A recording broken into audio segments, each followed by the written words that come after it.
The conversation evolved into threats of shutting my club down, of mowing anybody down if they didn't carry a county petition.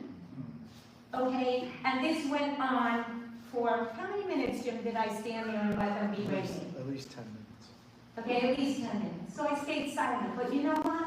The whole room stayed silent too. You learned a lot. Okay, so I took it all in.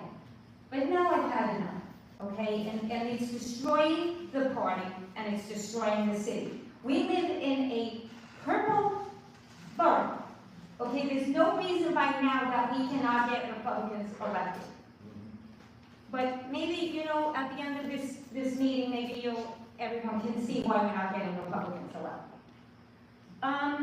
So that was my experience. Now, most recently, as Jim said, here we are, we're running again. Now, it's funny how God works, okay? Sorry, but I don't mean to, if anybody in the room doesn't like God, you should start liking him, because he works miracles. So one of my friends calls me and says, Elena, one of my building captains, as they call him, someone's at my door with a petition for Curtis. So I said, oh, really? I said, how come we didn't get that petition? You know, we were running our own petitions, and for various reasons, it gets very complicated, you know, as far as the little manipulations and the little deceitful things that the county does in every way they can to knock whoever they don't like, whoever doesn't toe the line, to knock them off, you know, the petitions, knock them off. So she said, yeah. I said, well, what do you see on the petition? So she said, Curtis, and she goes down the line. I said, what do you see at the bottom under county committee? Empty line. Empty. Now listen, I'm a big proponent of primaries. Yes.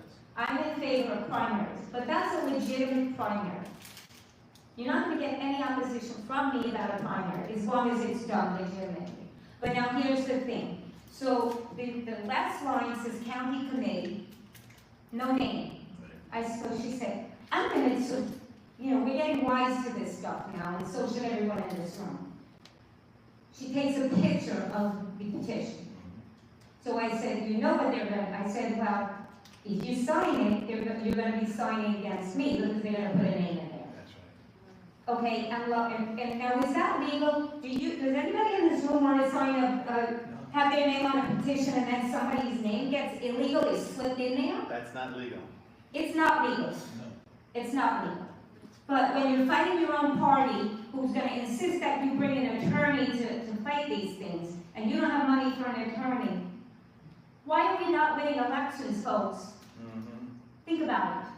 So now, I said, lo and behold, they're putting someone's name in there. I knew it. I knew it from the get-go, because now I'm on to this. All right, we go, Danny helps me out, we go down to the Board of Elections. We said, well, we have one more avenue. Let's go to the Board of Elections and see if all of these signatures are legitimate, and let's see if the name was written in. It had to be.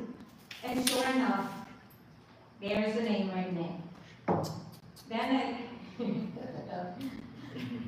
Then we look at we go over all the signatures.